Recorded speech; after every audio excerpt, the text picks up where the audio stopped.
So good evening, Vineet sir. Nishant here from Cipla sir.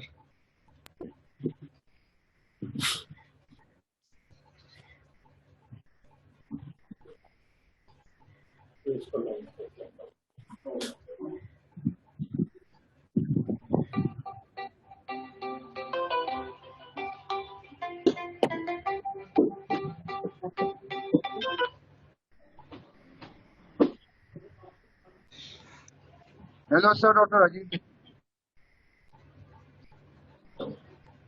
बाकी doctor तुम्हारे doctor साहब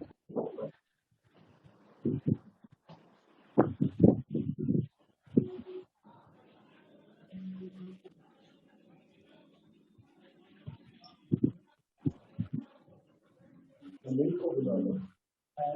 अनिल को बुला लो। अनिल आया जो अगर बच गया उसका फ्लैश अब क्या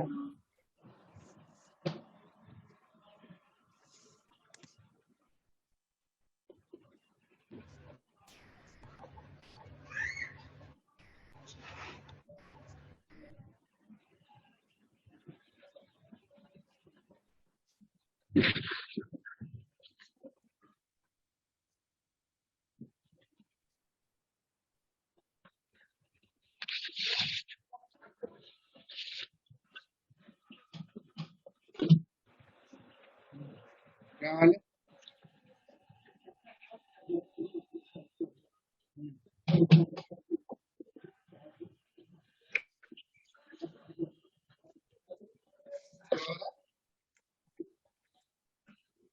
फिर पानी आ रहा है।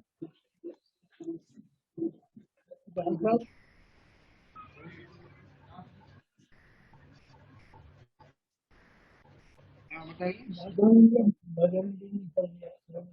वजन बाहर निकाला। हाँ, तो ये दिखानी पड़ लेकिन डॉक्टर को दिखाना पड़ेगा। डॉक्टर जी को दिखाना पड़ेगा। वजन बाहर आ रहा है। हाँ, तो ये दिखाइए। ये डॉक्टर बंसल लड़ने को मैं डॉक्टर रुचि बनता है पर को दिखाइए।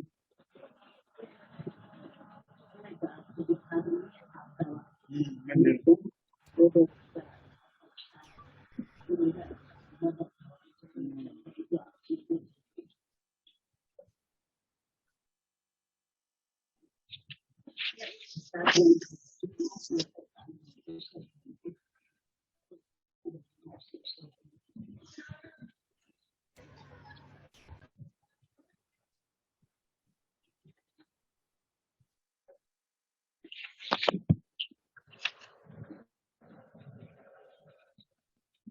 हाँ, दवाई नहीं खाई क्या? दोपहर की खाई दोपहर की। ये तो बहुत बड़ा है पहले।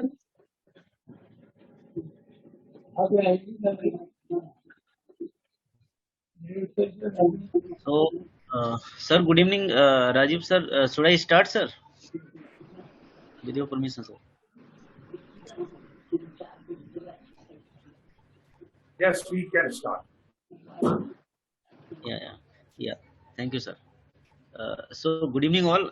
On behalf of Cipla, I take the privilege to welcome you all for our Strengthening Heart Expert Forum ad board meeting. So before I introduce our moderator, Dr. Rajeev Aggarwal sir, I request to our experts during the question answer session or to share your opinion, kindly make your video on.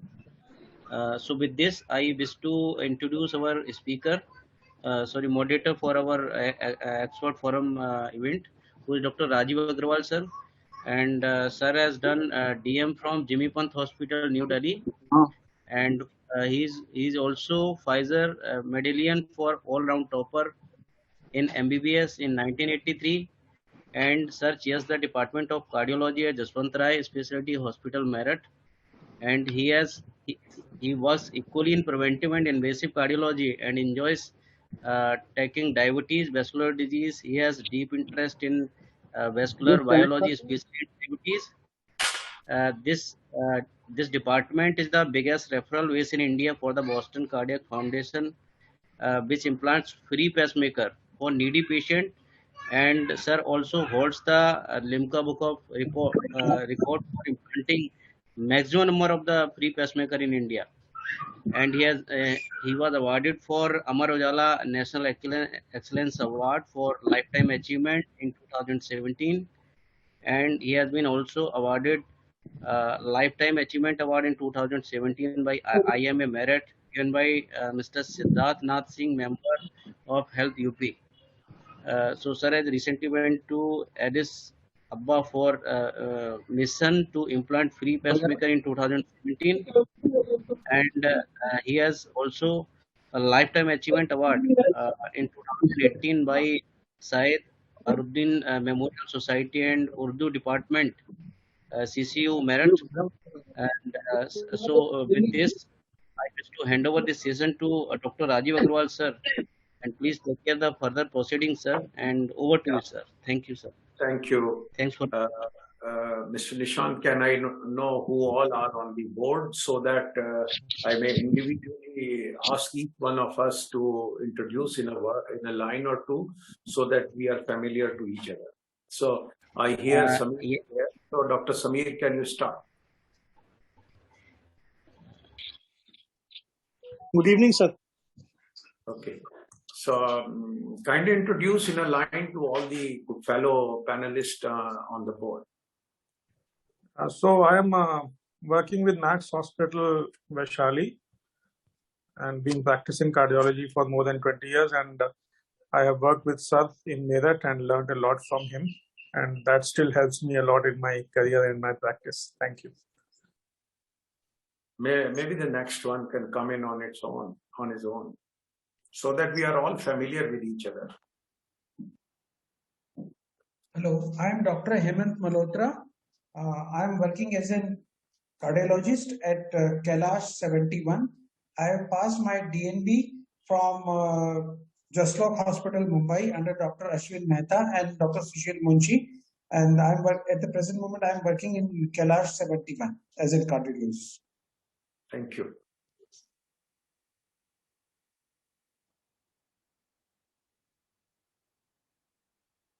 Do we have, Nishant, more people on board or? Yes, sir. We have Dr. Vineet Garg also. Sir is from Muradabad, and Dr. Sumit Aggarwal will be joining soon, and Dr. Vivek Goyal also, sir. So what you Vineet, want? sir.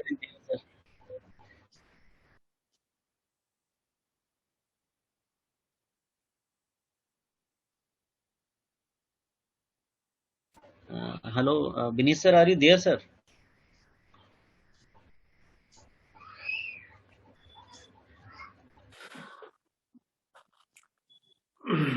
So can I start if you allow, because I feel we are three of us at the moment.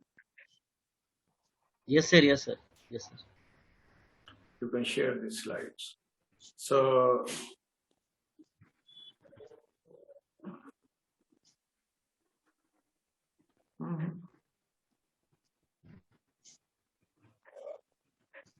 So we are just going to talk about MRAs, a boon in heart failure management.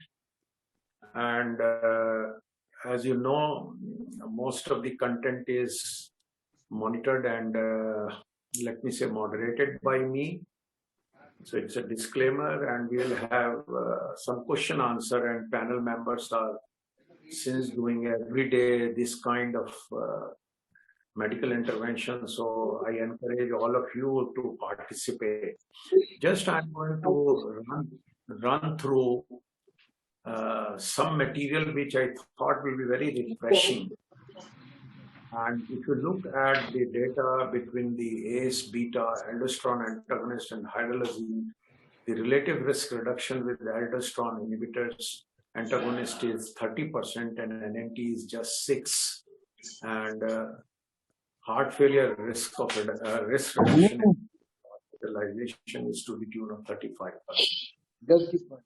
So if you compare it, SGLT2 inhibitors is the equally potent therapy. Many of us feel that aldosterone MRAs are not that powerful drug. This is FSS 30-day and 27-month. At 30 days, all-cause mortality is very, very powerful. Sudden cardiac death reduced by 37%. So probably one of the biggest advantage of using MRAs is early reduction in sudden cardiac death. This is a recent slide which shows that ARNI beta blocker MRAs and SGLT2 inhibitor probably this is the best combination, and each one of them carries equal weight, and it is the phenotype of the heart failure which decide which drug will come on board first rather than the name of the drug. So it's the phenotype which decides. And because of this powerful intervention, as you see the natural history of sudden cardiac death over a period of time in idiopathic dilated cardiomyopathy, it is not ischemic cardiomyopathy. The incidence of sudden cardiac death is falling continuously. And that is what I can summarize in this slide. All these drugs, these are medical intervention, have powerful effects on sudden cardiac death reduction, and that has challenged our conventional way of thinking, putting ICDs in idiopathic dilated cardiomyopathy empirically. When I say empirically, I mean primary prevention EF less than 35%.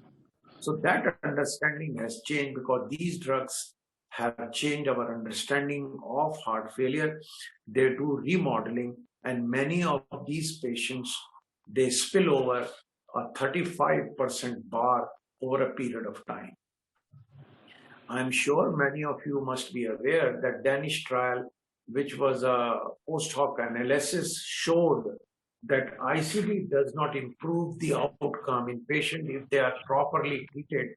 And at that point of time, they said that most of the patients, they are undertreated for aldosterone inhibitor.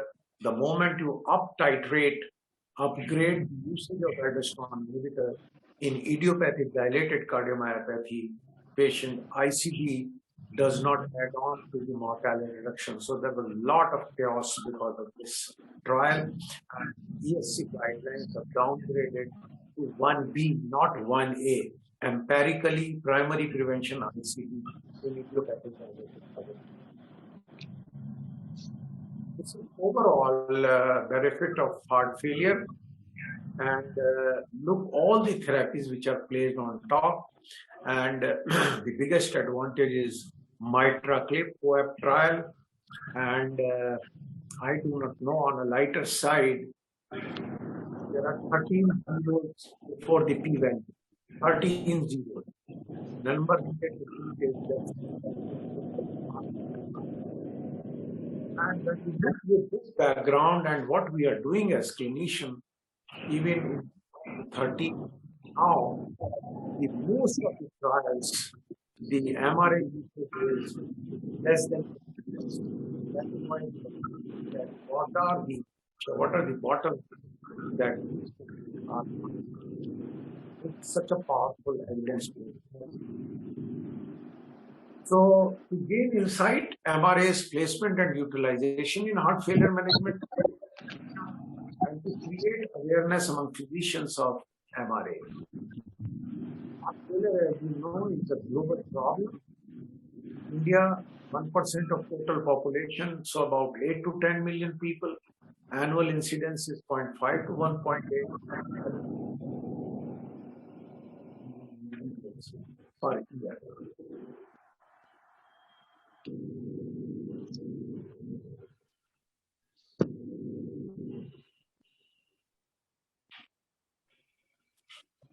So now I pose this question to all my fellow colleagues on board. What when a heart failure patient approach you in class? Or how many heart failure patient goes undiagnosed in India at an early stage, and why? What are the diagnostic and prognostic tools used by you for heart failure patient? Maybe Samir, you can start.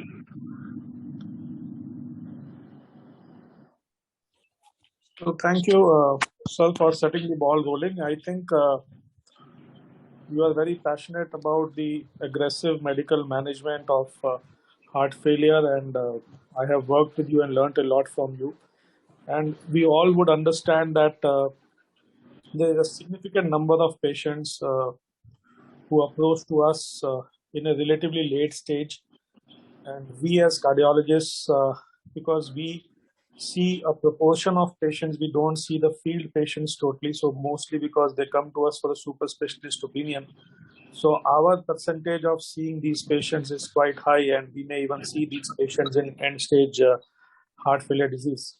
What bothers me is that probably many of these patients can be diagnosed early, and one of the easiest ways to diagnose them is a very, very good history taking, understanding of the risk factors, and maybe doing a basic ECG. And now I think one company is coming up with an India ECG study also, wherein ECGs would be diagnosed at the grassroots level, would be seen by the physicians, and maybe cardiologists can help them out to diagnose that some ECG abnormalities to begin with. So, lot of proportion, I would not know the exact number, but there are quite a high proportion of patients who are undiagnosed, especially now that we have both HFpEF and HFrEF, and a lot of diabetes, hypertension, obesity, coronary artery disease in India.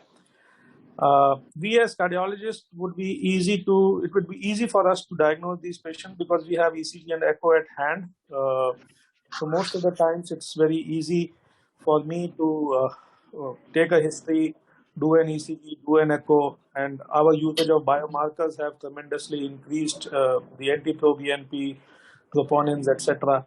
So I think diagnostic algorithm is very, very standard. It is quite easy. The basic issue is to catch these patients early.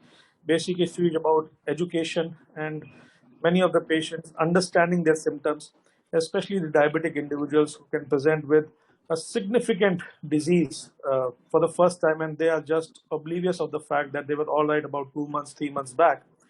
OSA is one thing which is increasingly being understood, and patients don't know. Recently, I had a patient 47 years of age, and he came to me with an acute MI, and he had a triple vessel disease, and he says he was absolutely fine 2-3 months back, but grossly obese, snoring at night. So typical, we can understand these things, but patients probably do not understand.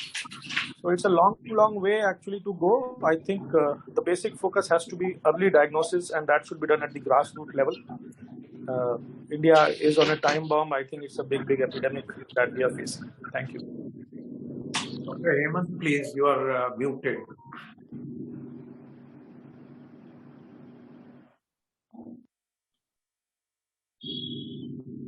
Yes, you are not audible. You have to unmute yourself.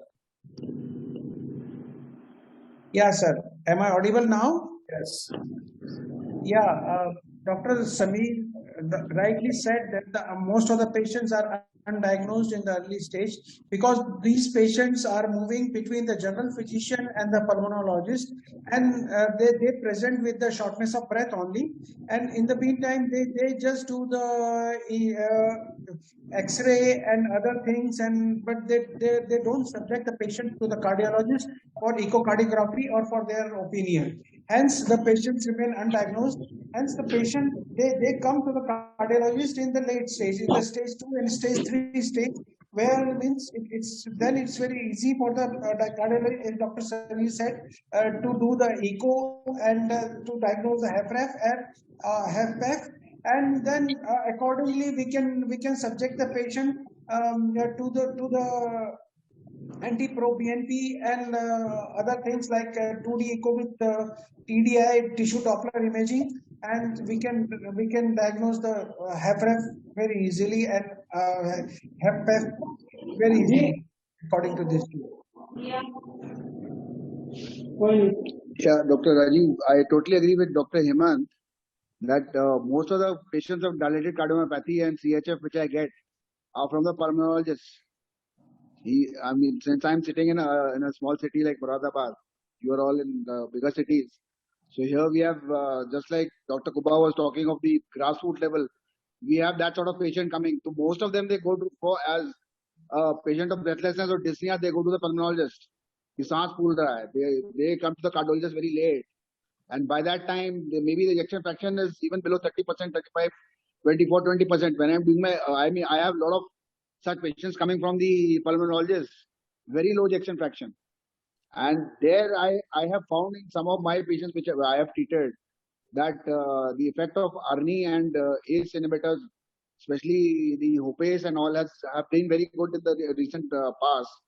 So now the SGLT2 addition and all that has also come up. So I think we are still in early stage, and I cannot comment very much on that. So the studies are telling us, but I have not seen that or practiced that very much here right now. I have more experience on Arni and Lopez. Thank you. I think for the company perspective and from the community's perspective, the one thing I could gather out of all discussion is we have to pass on this message to our pulmonologist colleagues that their patient at some point of time in the natural history of treatment, they should order an echocardiogram, because sometimes because of emphysematous chest, the heart becomes tubular and you may not have classical horizontal spread of the heart and visible as cardiomegaly. In fact, one of the older description of heart is in cardiomyopathy, in emphysematous chest is a teardrop heart. It's not a conventional cardiomegaly. It's like a narrow on top and broad. It's called teardrop heart. That was one of the description radiologically, because manifest. So our colleagues are to be informed that you may have hidden cardiomyopathy and it will change the course of treatment altogether different. And all of us believe that many of such patients may have both the diseases. They have bad lung disease and cardiomyopathy. So I think that's a very, very important insight, that chest physicians have to be more aggressive in terms of looking after at heart before they make it pure pulmonary disease. Thank you. So now we move on to next part of our symposium, that what are the 2021 update. And as you know, MRAs, when we use, one of the biggest problem in our mind is the EGFR and the potassium. So let us review the guidelines, and the cutoff is 5, figure of 5. If EGFR is more than 50, you can play safe. If serum potassium is more than 5, then you can't be so casual in using, because that is another extreme of side effects. So between 30 to 50, you can do a dosage adjustment. Creatinine 2.5 in men and more than 2 in women. They are again a red flag. And but most of the time I say every patient of dilated cardiomyopathy should have EF and EGFR on board. If you don't do this, probably you will not be able to up-titrate the therapy, or you will face complications. So EF and EGFR should be on board. So now I pose this question, are these parameters, potassium level, creatinine, EGFR, tested before, after, or during the therapies of MRA, for how long? So what is your take on this?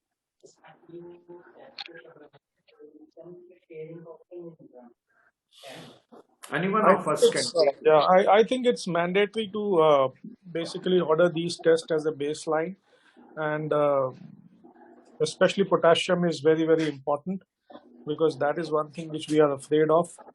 And the frequency of testing the potassium level would depend upon many factors. The initial potassium, the initial EGFR, associated therapies, educational level of the patient, I would say, and how frequently the patient is coming to us for follow-up. So somebody who has potassium probably on the higher side to begin with, or maybe around 4.8, 4.9, we have to be more cautious, maybe do it after a week or so. Avoid the usage of NSAIDs, possibly avoid the use of over-aggressive therapy, decompensated heart failure to begin with. Gradually monitor the potassium, maybe weekly for 1 or 2 weeks. And then if the patient is stable, it can be done monthly and thereafter 3 monthly, depending upon the various factors. Thank you. So in my opinion, if the patient is admitted with decompensated heart failure in CCU, then every day means we have to do the KFT every day for till the patient in the ICU to see the creatinine level and the serum potassium level. Once the patient is stable and then transferred to the ward, then you can do it twice a week or according to the condition of the patient.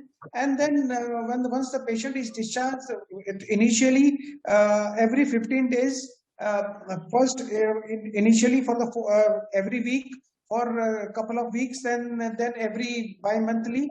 And if the patient is stable and is maintaining the dose, is maintaining on the dose of MRA or something, then you can call it every monthly or something like that. So in my opinion, it has to be taken very seriously. Means we have to advise the patient to do the regularly. And when we call the patient, they should come with the report to adjust the dose and everything. Yes, Dr. Vinny.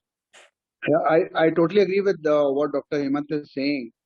But here in a small town like Muradabad, I mean, people are not ready to get their investigations done so frequently. Although we do advise, but I don't find that, I mean, so we have to go clinically rather than, I mean, we can't depend so much on the investigation because they don't come for the follow-up also so easily and they're not ready to get the investigation done. So I think it's better to do an ECG and see if you have any signs of hyperkalemia or ectopics or something like that, so that you can motivate him that, oh, you go for the test. They're not so, I mean, they're not so cooperative out here. So it becomes very difficult to get the test done so frequently. So although, I mean, clinically and theoretically we must advise, but I somehow find that they're not ready to do it.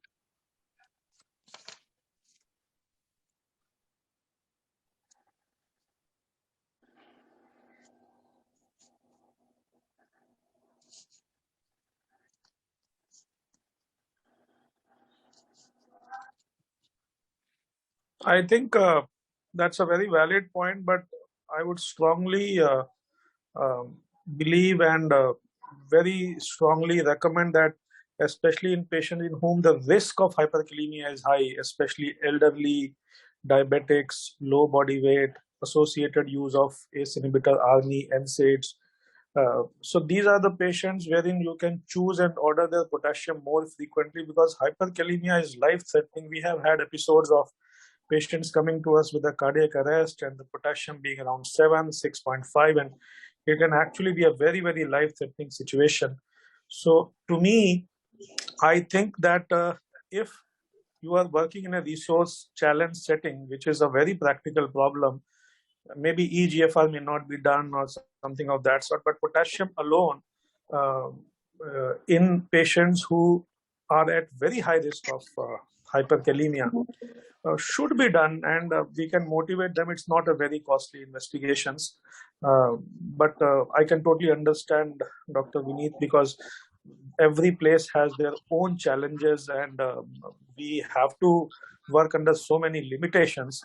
But I have had, at least in my last 2-3 years, 8 to 10 patients who have presented with life-threatening hyperkalemia, and some of them have even died, but most of them we were able to salvage them. And some of these patients may have underlying conduction system disorder and required a permanent pacemaker. 3 of my patients are hyperkalemia induced heart blocks, disappearing with the hyperkalemia correction only to come back again. So these patients do not get very convinced for a pacemaker implant, but once they see it happening 3-4 times, then finally they get the pacemaker also done. So that is one another aspect. Recurrent hyperkalemia induced heart blocks usually happen in the setting of a patient who has an underlying conduction system disorder. Every hyperkalemia doesn't lead a heart block, but that is beyond the discussion. But my point was, in a resource challenge setting, you can identify, pick and choose the patients who are at a high risk of hyperkalemia and order their potassium more frequently. But somebody who is educated, somebody who is ready to follow up with you, has no other risk of hyperkalemia, even once in 3 months can be sufficient. Right. I think there is some problem I can't share. I am audible. Yes, sir. So I think there is no fixed formula for defining who are the patient and what are the protocols. And what Dr. Sameer said, I conceptually agree. What are the coexisting comorbidities? What kind of EGFR you have, whether you are non-steroidal anti-inflammatory drugs, and what are other parameters which dictate higher levels, how much the dose of ACE inhibitors, ARB, whether you're on ARNI, SGLT2. So it has to be very individualized. And once you have established that patient is more or less, once you have realized that patient is more or less stable, then I think 3 monthly or 6 monthly is what is the guideline recommendation is. So you have to establish the stability of potassium and then maybe less frequently, so that we are not burdened and the results are not suboptimal. So that is my take on the frequency, coexisting comorbidities, and the behavior on induction, and that decides the long-term planning, not more than 3 to 6 months once you are stabilized on potassium. The point is well taken. Yeah, so I'm just they have not taken me in, so I can't share further part of my. Sir,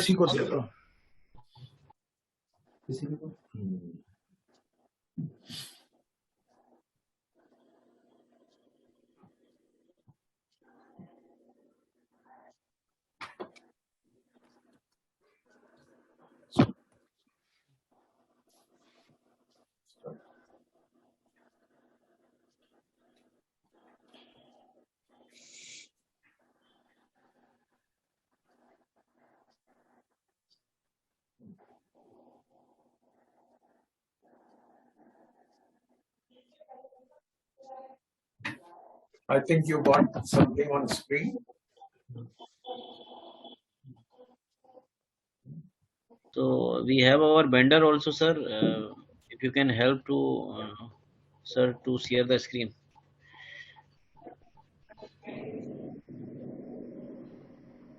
Hello, from Radiance. Yeah, sir. Yeah. Hello. Yeah, can you assist to Dr. Rajeev Aggarwal, sir, because he is not able to share his screen. Yeah. What laptop is using? I have Lenovo tablet. You are getting something from my side or no? Just a minute. Just a minute.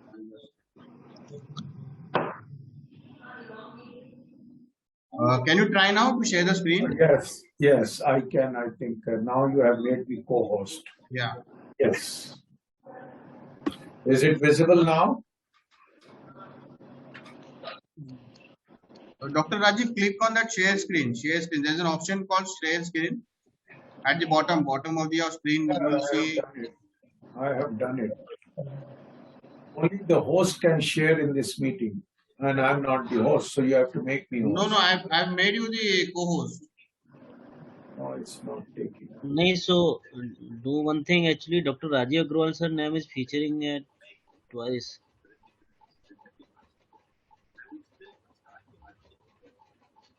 Team, kindly create the co-host both Dr. Rajeev Aggarwal name, because maybe it's connected by mobile and laptop both, sir.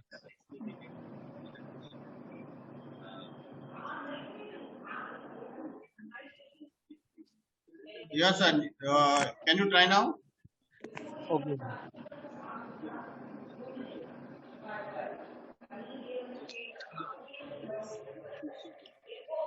There, sir, please try again, sir. Dr. Rajeev. Got it?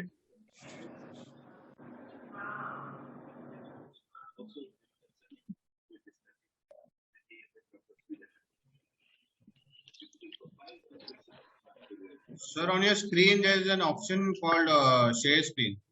Yeah, it's a share. Yeah. Visual, sir. Visual, sir. Yeah. Now it's visible. Now it is visible. Now it's visible. Yes, sir. Okay. Visual. So this is how we have done, and we have talked about it enough. And if you look at the power of, let me say, the indication, the class 1A indication in HFrEF, but mid-range ejection fraction it is class 2B. So that is one change you must understand, that in HFrEF it is class 1A indication. And if you look at the recent ESC guidelines, are placed along with ACE, ARNI, beta blockers, and SGLT2 inhibitor. So many of us feel that MRAs are not that powerful drug like SGLT2 inhibitors, like beta blockers. So I'll say I have run through the initial part of the presentation where we have shown you that they are equally placed. They are all class 1A therapies. ACE, beta blocker, MRA, and SGLT2. ARNI is 1B. This is another very important aspect, and many of us will know that many of our patients are having lower pressure, because in idiopathic dilated cardiomyopathy, you don't have the luxury of high pressure. They are burnt out ventricles. And this study shows that the effect of MRAs is almost same irrespective of the blood pressure.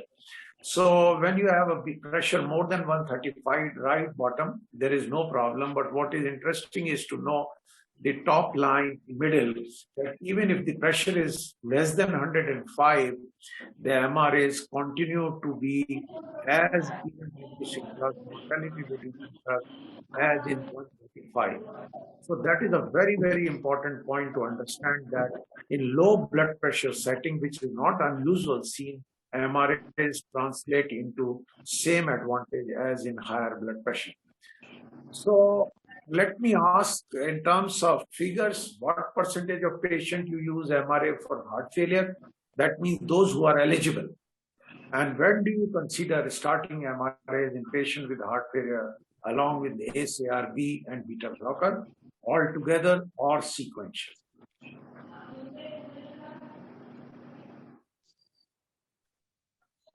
Yes, please carry on, anyone of you.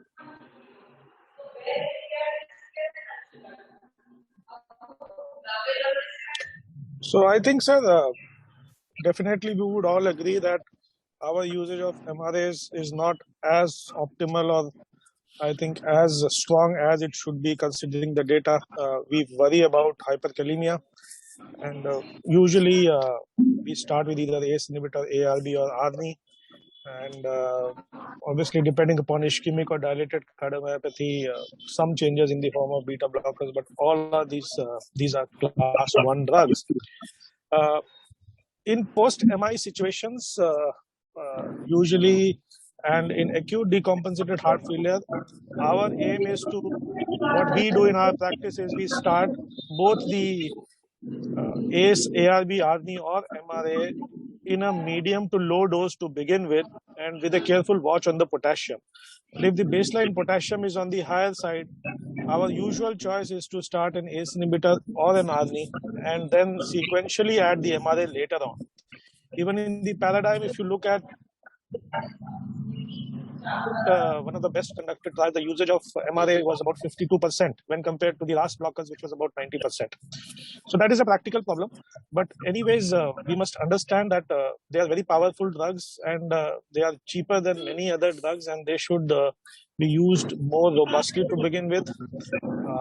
And especially with the blood pressure issue, I think, as you rightly mentioned, at whatever blood pressure, more important than the systolic blood pressure is at times the mean arterial pressure, and patients' mean arterial pressure may drive the therapy rather than a systolic pressure.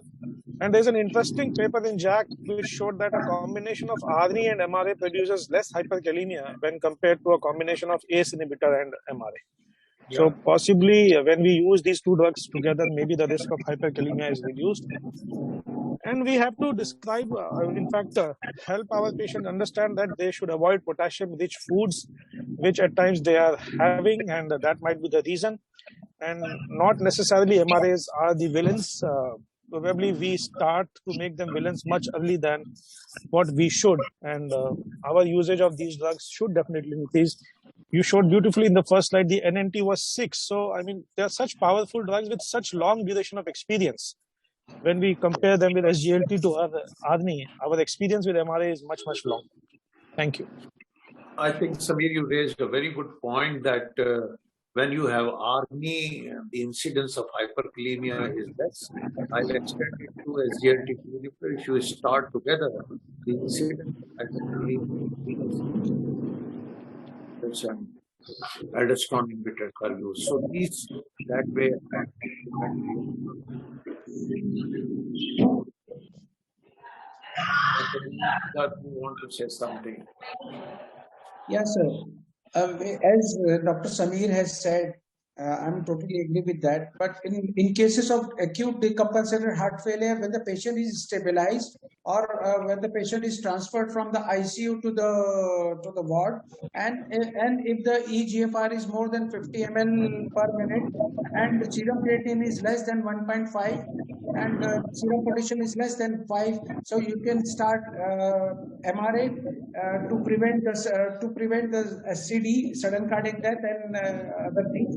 And this was proved in FSS trial in post myocardial infarction that it reduces the cardiovascular mortality and cardiovascular mortality, and it prevents the sudden cardiac death. Hence, and you have to choose. You have to see the condition of the patient and as early as possible.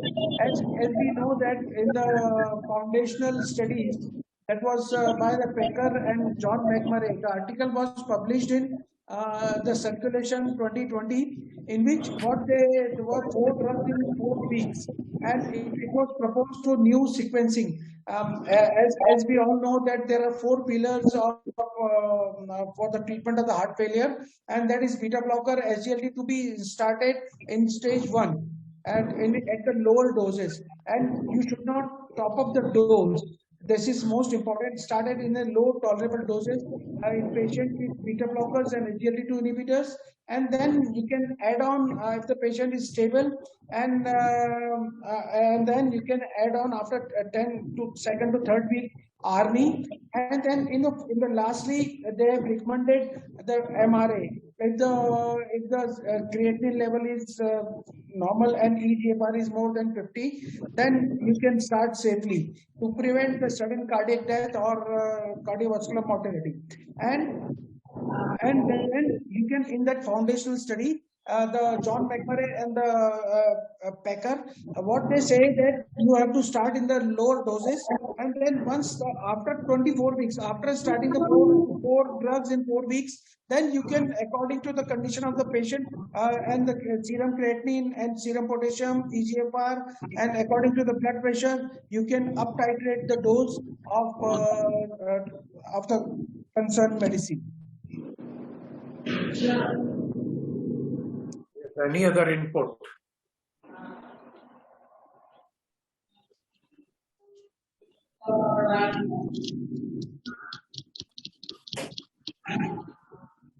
So I think we all agree that they are very important component in management of HFrEF, and we should be, and we are all observant, except that we have to empower ourselves that the usage should increase. So the next thing which is very important, when do you use aplenerone and when do you use spironolactone, or you use indiscriminately, or there are specific indications how you go about? That is another very important aspect. So we start once again with all of you that how do you choose between the two?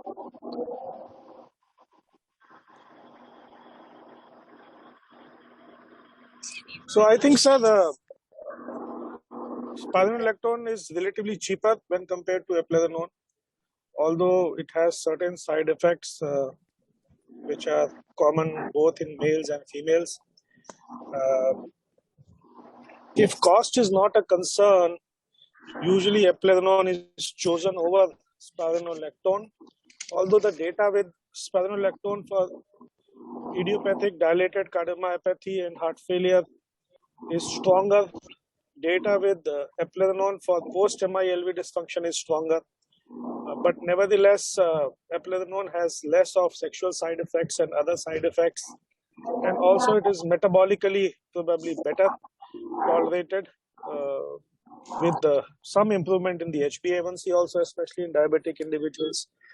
The disadvantage is it usually has to be given twice a day instead of once a day for spironolactone. But for all practical purposes, I believe if cost is not a concern, usually eplerenone scores over spironolactone. Thank you.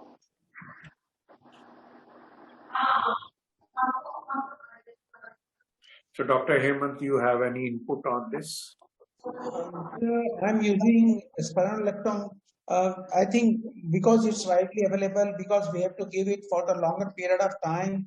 So initially, when I was writing eplerenone, then the patient they don't get medicine when they go to the outskirts, and then they stop. If the medicine is not available, then they stop using eplerenone. So if it is available, the spironolactone is cheap and available widely. So I think, in my opinion, we have to explain to the patient that please don't stop this medicine, and then we have to. Then we can advise the eplerenone in educated person, and then otherwise, if the patient, because patients from the outskirts, they are coming after 3 months, 4 months, and they say that we have not, we didn't receive this medicine, we didn't get this medicine, so they stop eplerenone. So I am using spironolactone in many patients. I think broadly, eplerenone is costlier, although it is out of patent.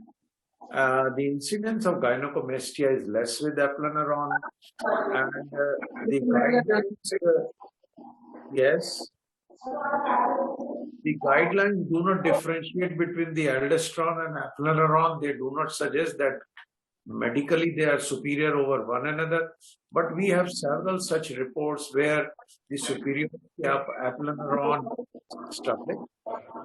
Like my thesis trial, it is eplerenone for me, but in chronic heart failure, we don't have eplerenone data.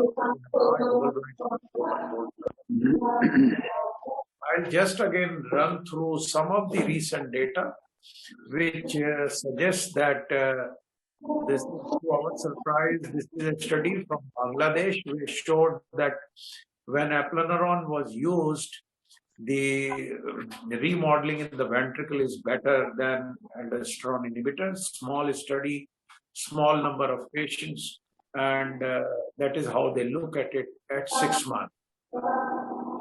This is a very recent study which showed that eplerenone does better than spironolactone in death from cardiovascular disease and death from any cause. But again, let me make it very clear, guidelines do not differentiate between the two molecules.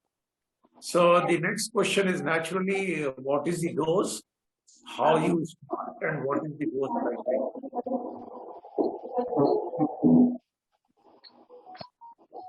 Before you start, let me go through it. The baseline GFR, if more than 50, you go full dose. And if it is less than 30 to 50, then there is a concept of alternate day aldosterone therapy, which I would say majority of us don't recognize that this is a guideline recommended way of giving it in stage 4 renal dysfunction. So once again, I say, if you are between 30 to 50, it can be given alternate day. So that is very, very important. Another way to look at it is potassium.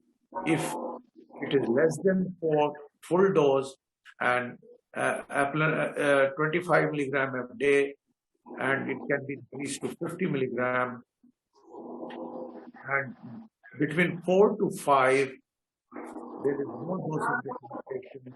If it is 5.5 to 5.9, decrease the dose 50 milligram per day if you are getting, if the patient is going to decrease it to 25. And this is how we do. If the potassium goes more than 6, then naturally you have to reduce the dose. And the same thing is apleneron. If GFR is more than 50, you go full blast, 50 milligram a day. And if it is less than between 30 to 50, it is 25 milligram a day. So it is 25 milligram a day. Here it is 25 milligram alternate day. And similarly, if there are no issues, then you can go up to 100 milligram a day. And if apleneron dose is 25 milligram, increases to 50 milligram a day. So that's how we keep increasing the dose. And of course, we clinically cannot monitor the effects of the drug like we test the dose of insulin by blood sugar. But here the dose is not tested by the effects. Here the dose is tested by the hyperkalemia. So the hyperkalemia, the side effect of MRAs, they dictate the dosage. And of course, if it is more than 6, then you have to stop it. MRA-related hyperkalemia is seen in about 10% of patients. And this is not an uncommon thing, especially if you are negligent about eGFR and baseline potassium, and you don't monitor it and let it indiscriminately increase. I'll say I may be wrong. I must not have seen my patient, but I am yet to burn my fingers on hyperkalemia. So I personally feel I prescribed it left and right. And I'm yet to burn fingers with hyperkalemia because I am conscious of eGFR and baseline potassium and follow-up. And I'm sure it doesn't kill patient within a week or 2 if you monitor it in the induction phase early. This is another very, very interesting study which was published this year in hypertension. They have used mineralocorticoid receptor antagonist in real-world chronic kidney patient. So at one point we feel this is a contraindication. Here is the study which talks about real-world experience, and they have used between 50 up to 10 eGFR. And the mean GFR was 30, and they found that patient who was given MRA, their eGFR is better preserved. There is less deterioration. So I'll say that even in the low GFR setting, if you are conscious, careful, and surveillant, then these patients are more benefited than otherwise who have higher eGFR. So what percentage of heart failure patient MRAs develop hyperkalemia? Do they require discontinuation? If yes, how many of your patients you have discontinued? So once again, the house is open for answers.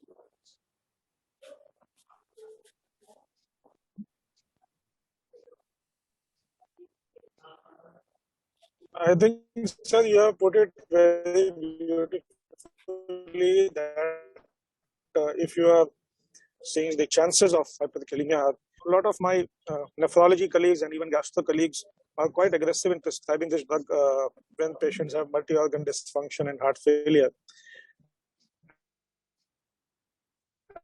The only challenge is monitoring. So I guess if not be there, but at times the patients may not monitor themselves, the family may be negligent, the patient is not being taken care of.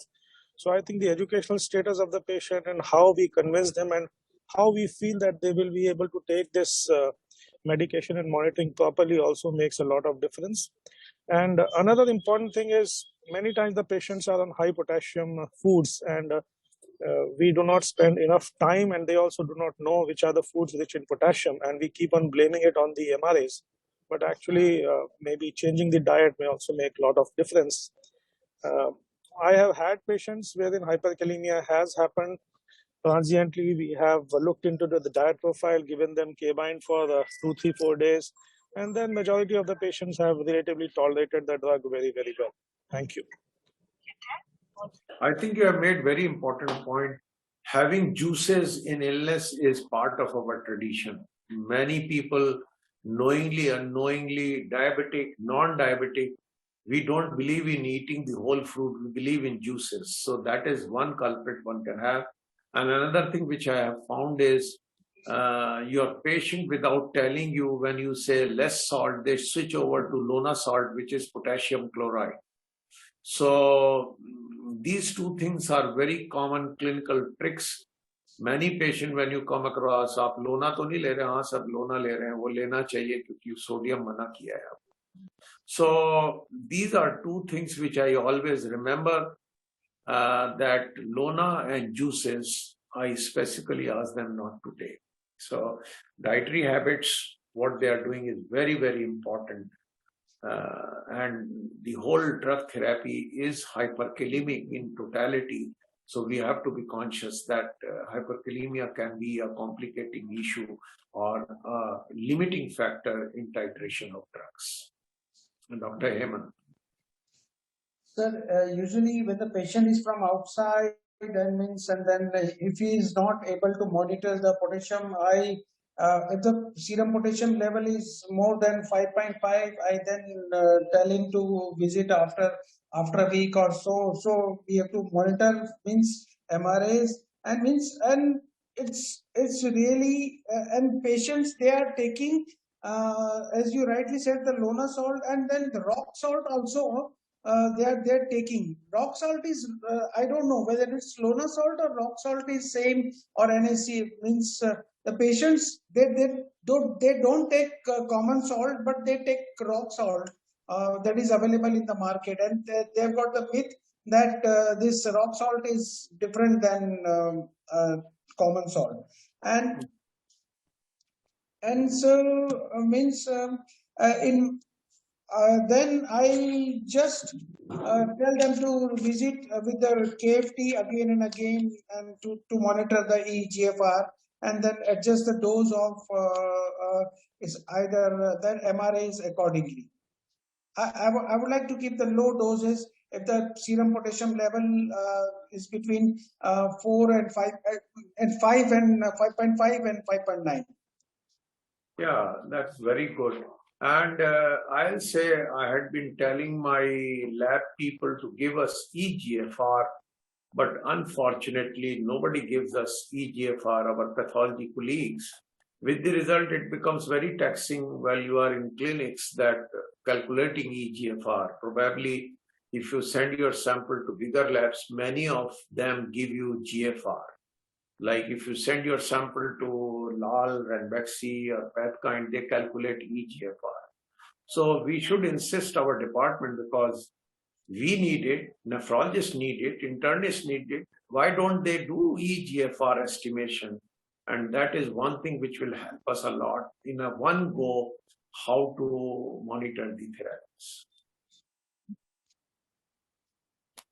So I think we are going to the next part. We have aldosterone escape in congestive heart failure, because once you block it with ACE-ARB as a protective mechanism, there is aldosterone escape, which we often feel that is ACE-ARB resistance, and that is what has been shown in Paradise-AMI and in FSS, that if you delay in inducting MRAs, then the effects or the benefits are lost. So you have to be quick to put MRAs on board. And this is the timing in FSS trial, which showed that within 7 days, you have to induct, because you are putting these patients on ACE and ARB, and you will have aldosterone escape. If you delay it, then the effects will be lost. So that is very, very important, that early induction of MRAs, especially apleneron post-MI, this is FSS data. So if you look at this overall picture, it is a boon in heart failure management. And this is Paradise-AMI I was talking, and this is an editorial written by Berman Pitt. Why are mineralocorticoid receptor antagonists the Cinderella in evidence-based treatment? That means it is the princess in acute heart failure and chronic heart failure management is not used, and that he talked about lessons from Paradise MI, which is the ARNI trial, and showed that ARNI and ACE inhibitors, ramipril, they are same. And what he showed that only 42% of the patients were on MRA, overall neutral results, almost 20 years. We have to increase physician awareness. We have to think of potassium binders. I have not dwelled upon this issue of potassium binders because this is an upcoming, or I will say an established fact that in hyperkalemia, you have to treat hyperkalemia rather than stopping the MRAs. And now we have drugs like petraromar, which is a potassium binder. Javed Butler has done a beautiful trial which has met the primary endpoints and is published, available free of cost. One can go through, and that is how we look at the future, that instead of stopping aplenuron or aldosterone inhibitor, we'll be treating hyperkalemia and continue these drugs. And as I was talking in the beginning, it's just less than 50% in majority. These are super trials run by great people, monitored, and still you see the figure of 50% is not crossed in these trials. And that is why this is very, very important to challenge new drugs when they are guideline-directed medical therapy. If you look at the DELIVER trial, once again, HFpEF, dapagliflozin, the MRAs are not used in even 50% patient, while MRAs are FDA-approved drug for heart failure hospitalization reduction in HFpEF. So that is one challenge we have to beat out.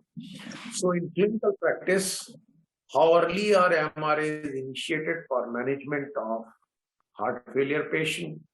This is class 1A indication. As I told you, we have to be as early as possible. And another very interesting aspect of dapagliflozin aplenuron, which is just published, and it shows that the combination of dapagliflozin with aplenuron, there is more than 30% reduction in urine albumin creatinine ratio and more than 50% reduction in urine creatinine ratio. Both are significant. So a combination of dapagliflozin with aplenuron is not only good for heart, it is good for kidney also. And the same thing on dialysis front, you can see when you display all the 4 drugs, follow-up time to kidney failure is. So that is very interesting aspect. And you have to remember eGFR. This is a master slide, how these drugs can be used in the setting of low GFR. So I'll ask you, each one of you, that which is the day in acute setting? Of course, in chronic setting, we use it on the day of clinical presentation to your clinics. But in acute setting, which day you use it? And what is your preferred choice? Aplenuron to torsemide, spironolactone, spironolactone, or torsemide. So that is one part. And in your practice, any other patient indication apart from heart failure where MRAs are used, what scientific initiative would you suggest to CIPLA on increasing awareness of these concepts to general practitioners? So I think we will wind up after this. So maybe each one of us contribute a little bit.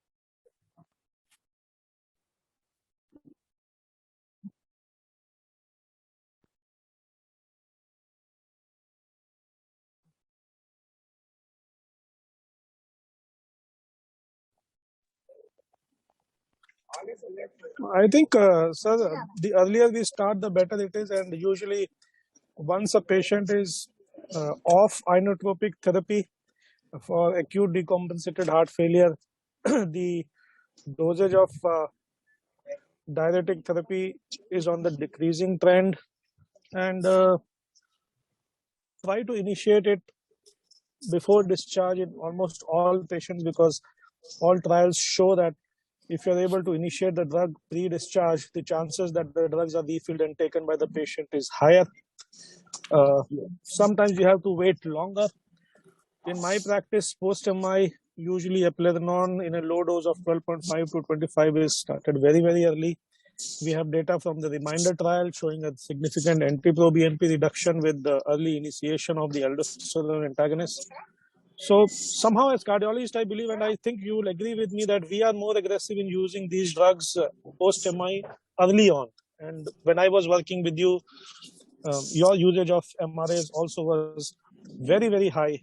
Obviously, we had more of spironolactone user at that time rather than eplerenone. But you have been very aggressive in using this drug. It is cost effective, especially spironolactone. And I think the earlier we use, and once the patient is relatively hemodynamically okay off inotropes for 24 hours, I think that is the correct time to use it.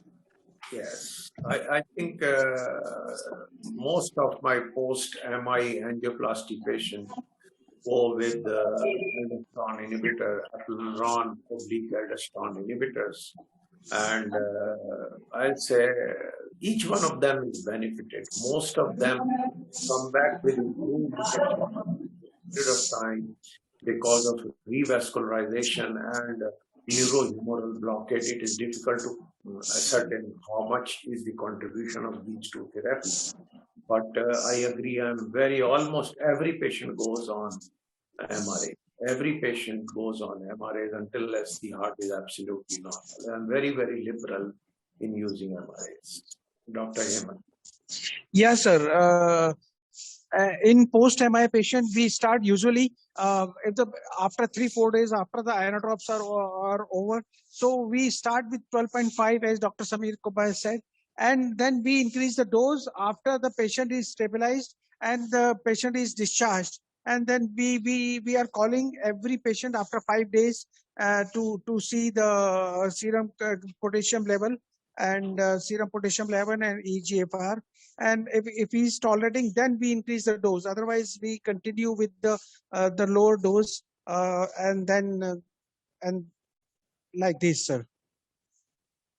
So we are uniform in our understanding that once the patient is hemodynamically stable pre-discharge, which is usually 3-4 days story in most of the situations, we discharge our patients on eplerenone preferably because it's guideline directed, or aldosterone inhibitor. So I think that's a very satisfying point that we are using these drugs quite timely.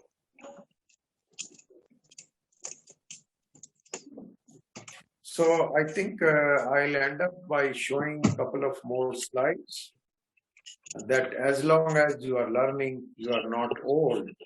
And this is a wonderful slide I came across this morning, that many a times the straight routes are not realized. This is Samir, my wife sent me this photograph in the morning, but I thought this is the most appropriate slide out of all the discussions, that we fail to understand and appreciate, acknowledge the low-lying fruits, and we keep making the whole concept very complicated rather than plucking them standing on the ground. So I'll end up this interaction with this note that the MRA's usage is a low-lying fruit. You have not to make it complicated that you have to climb the tree to pluck the papaya. They are right in front of you. You have to pluck them, eat them. And the same way is MRAs, that we have strong evidence. We have to have a desire to use them and monitor them as any other drug we monitor. So thank you very much for all your inputs. It was a very enjoyable learning evening. I am sure we all got richer by the opportunity provided by CIPLA. And if CIPLA people wants to say something, you are on board. Yeah, thank you, sir. So it was very wonderful session and very informative, sir. And thanks for your presence, sir. Dr. Rajeev Aggarwal, sir, and other expert, Dr. Samir Gubba, sir, Dr. Vinith, sir, Dr. Hemant Malhotra, sir. for making these programs are successful, and definitely, sir, frankly speaking, without having the presence of all of you, we were not able to make this event possible. So thank you, sir, and take care, sir. Good night, sir. Thank you, Dr. Hemant. I think you are Thank you, driving. Dr. Rajeev. Thank you, Dr. Samir Kuba, sir. And Thank I you, think Dr. it was Samir. wonderful evening, sir. And we have learned a lot. Thank you very much. Thank you Have a very much. safe drive to party. Thank you, sir. Thank you. Not Thank sir, you, sir. home. I'm going Have a home, sir, wonderful at weekend. all. I was in the hospital and that I started now and then I'm going home. Thank you, sir. Thank you. Thank you, Samir. Thank you, sir. Thank you. Thank you, sir. Thank you, sir. Thank you, sir. Thank you.